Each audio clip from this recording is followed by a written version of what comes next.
Good morning, everyone. Great to be here. Thank you so much for letting me speak. As I said in my conversation with Stephen, that I really feel that this is amazing for me to meet people not always in my field, so I'm really thrilled to be here.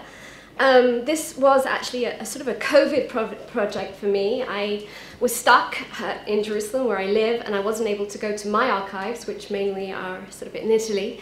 So I decided that I would use the information and the texts that were available for me, and I decided to write regarding my father, who was a Holocaust survivor, and wrote two testimonies, one in 1945 when he came out, and I know this is relevant for what you were talking about yesterday, but also in 1995. So we're talking about a 50-year difference. The advantage of actually having the text myself is that I thought, you know what, I'm going to bring them, so I do actually have them here with you, and please feel free to ask me during the day to actually see them. In June 1945, Ralph Aron, an 18-year-old German Jew, returned to Recklinghausen from Theresienstadt. On re-entering the town, he found his parents' home occupied by German neighbors who refused to move out, but under pressure allowed him to occupy the ground floor. Aron began to work as an interpreter for Captain Sells of the British Army, stationed in Recklinghausen. At the same time, before he had even thought about his own future and whether he would stay in Germany, he began to record what had happened to him during the Holocaust. Aron gave a provisional title to his 1945 memoir, Likeable Fools, referring to a term that the Germans called the liberating Allies. He describes the torture, terrible hunger, and extreme violence of Nazism he had suffered in the various camps to which he had been sent: Riga, Kaiserwald, Stutthof, Buchenwald, Bochum, back to Buchenwald, and his liberation from Theresienstadt in May 1945, including the nightmare journeys between them. What is particularly intriguing about this document is how soon it was written after my father's liberation. It seems that Captain Sells had persuaded him to take on this task, and he saw the benefit of recording the information while the experiences were, quote, fresh in my mind, unquote. Filled with extreme emotion, pain, and confusion as to how this shocking tragedy had occurred to his family and the Jews of Europe, and at times unable to write coherently, Aron wrote a 15-page description, which has remained unpublished until this time. At one point, he notes, quote, "I have seen things that would put a weaker-willed person than myself into a mental home."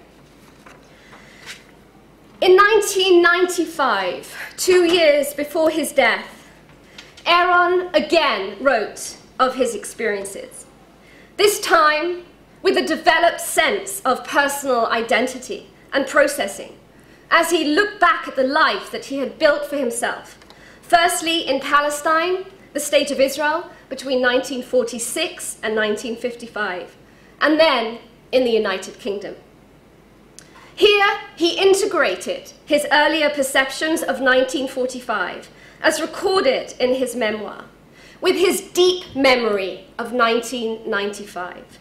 I'm here borrowing Lawrence Langer's term of deep memory, and argue that his memoir of 1995 consisted of a mulled over and revised version of his earlier one.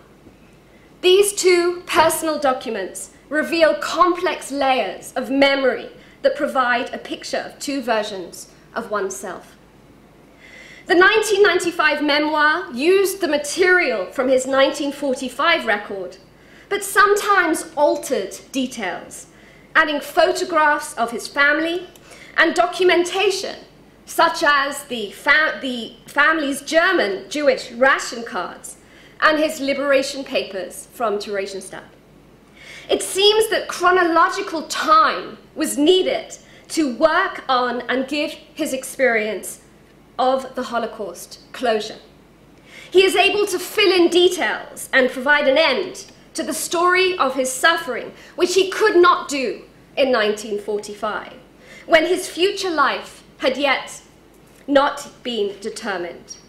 The knowledge of the life that he had rebuilt for himself, the cushion provided by his nuclear family, might well have stimulated him to finally describe not only the events that he wrote about in 1945, but also what happened to him where the 1945 memoir stops.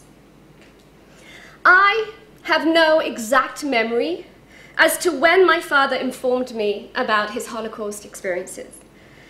When I was a child, my father had hung on one of the walls of my bedroom a framed photograph of my late grandmother with him as a baby.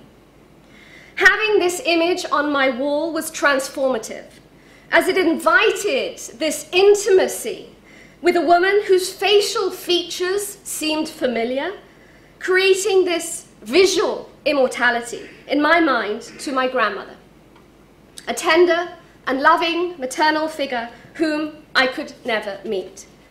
I often wondered if my father had placed this photograph in my room because he needed to feel that his late mother could in some ways see me too.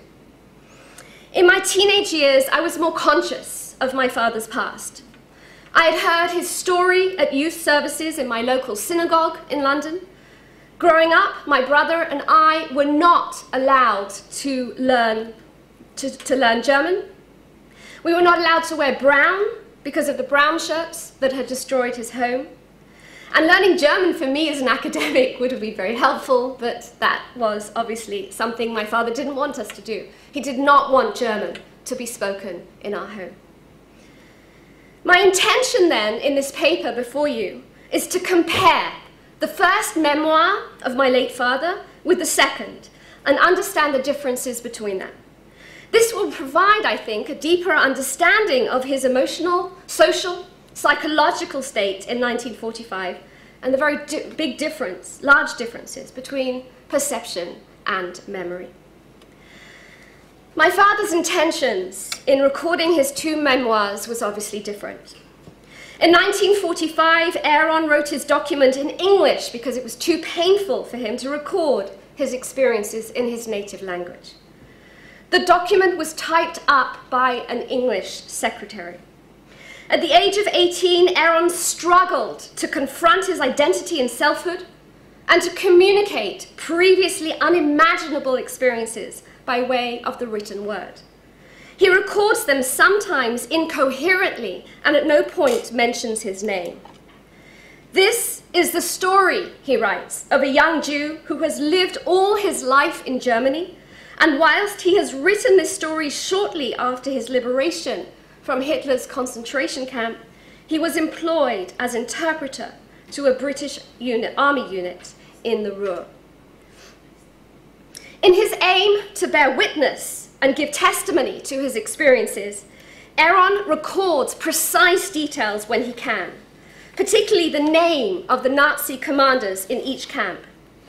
He makes no attempt to explain the evil, why the Germans hated the Jews, nor why they persecuted them. His aim is not autobiographical in the narrow sense, but to provide historical documentation giving testimony of his own experiences and surroundings. In 1995, he dictated his life story to his wife, had his book bound with his name and title printed on the cover, Surviving the Holocaust, My Story by Ralph Aron, and gave a copy to Yad Vashem. The memoir consists of 4 chapters and is 45 pages long. His Holocaust experiences are covered in chapter 3. There are 2 chapters on his life after the Holocaust, chapters 1 and 4, and one on his efforts to initiate a national commemoration for the Holocaust in the United Kingdom, chapter 2. And in his final chapter, one hears the voice of a protagonist, a narrator as well as an autobiographer, as he constructs his life socially, culturally and religiously in the society in which he lived, and it is this audience which he attempts to address. In 1945, he was not part of such a society, and one senses Aron's uncertainty as to who, beyond perhaps Captain Sells himself, his audience would be. Aron relies on his 1945 testimony as the basis of his Holocaust account in 1995, and in many ways it remains his prop. It is certainly questionable how much he would have remembered after a lapse of 50 years, and it's so interesting to me that it is 50 years. What made him do this in 1995 when he had done this 15 years earlier? And I think it's certainly questionable then how much he would have remembered after a lapse of 50 years without the support of this foundational text. The 15-page Likeable Fools of 1945 is unfinished. Aron breaks off his recordings with the events in Kaiserwald, July 1943, quite soon after he is separated from his parents in the Riga ghetto. Depressed after his prolonged and unspeakable, harsh, traumatic experiences, mixed with self-blame and feelings of worthlessness, one assumes that Aron came to the realization that the traumatic process of writing and remembering was not helping him, but draining his inner self. He had recorded memories up to his separation from his family because associating himself with the people that he loved comforted him. To record the continuous, heinous incidents after the destruction of his whole world made the acknowledgement and working through of such identifications unsettling. This was then this unintended, unexpected, but an unavoidable failure. Having been told that his parents and two brothers had died in Auschwitz in November 1943, he clearly came to the decision that it was better not to confront his Holocaust experiences further. He then sums up the next events. I remained in Kaiserwald and spent there such a dreadful time that I do not dare to mention all these wicked maltreatments and inhuman examinations, which the SS officers and troops, under supervision of Sturmbannführer Sauer, carried out against us. We lived under terrible conditions. Because I have a limited time, I'm going to compare three events and how they are portrayed in both memoirs. The first one is Pogrom Night. My students tell me I'm not allowed to use Kristallnacht anymore, so Pogrom Night. The second is the Aron's arrival in the Riga ghetto, and the third, the killing of 52 Jewish Latvian guards in the Riga ghetto in spring 1943, comparing the two documents, literally putting one against the other, which I think is very helpful when we're looking at a 50-year break. The first Nazi event that is described in his 1945 memoir is Pogrom Night.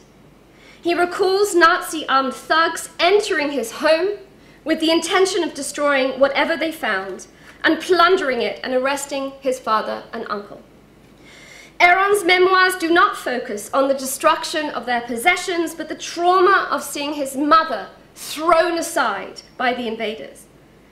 Aron records in both versions how his mother, in a moment of defiance, had stood in the path of a Nazi with her 2-year-old son in her arms and demanded that the Nazis leave.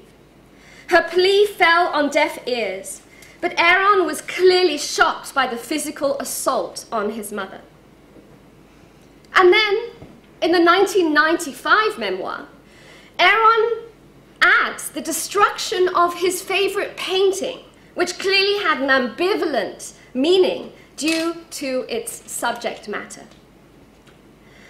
And this is what he writes. A much admired and known painting on the wall of our lounge, entitled Das Gastmahl der Esther, Dinner Banquet Given by Queen Esther. Here the artist depicted the scene where Queen Esther points at Haman, the chief minister, in the presence of King Ahasuerus, as the man wanting to annihilate the Jewish people, and Haman fainting backwards towards the couch.